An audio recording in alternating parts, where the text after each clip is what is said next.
how hard was it for you to really understand in the whirlwind of tests? Because I went through it as well, but differently, that I think we are literally slammed with so much. It's almost like a mini college education. Can you talk about what that felt like for you?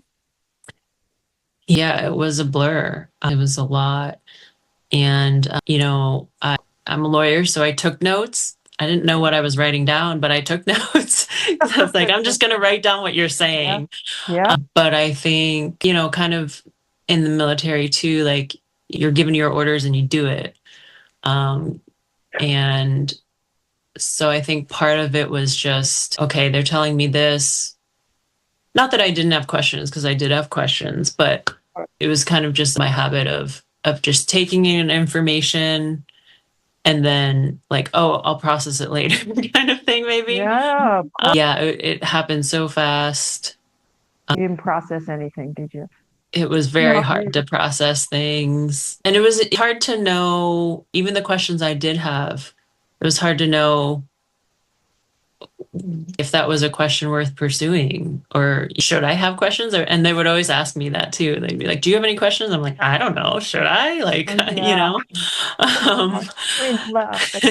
Yeah, of course you should, but you can't even process because our whole lives have shied away from that word yeah. cancer, right? And I think one thing working with these incredible doctors here at Learn Look Locate, they're always talking about the incredible treatment and the advances being made, and they give a sense of education and hope because of what's going on, and that there's a personalized treatment plan for everyone. It's not just one size fits one.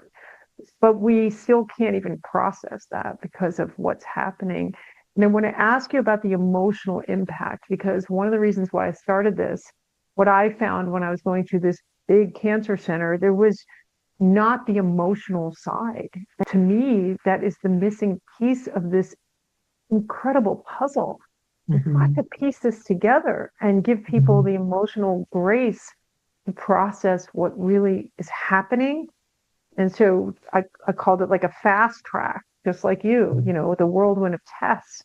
And all along, we're going to bed at night we're getting an hour with the doctor to process cancer. And we all know that that has a strong heaviness to it.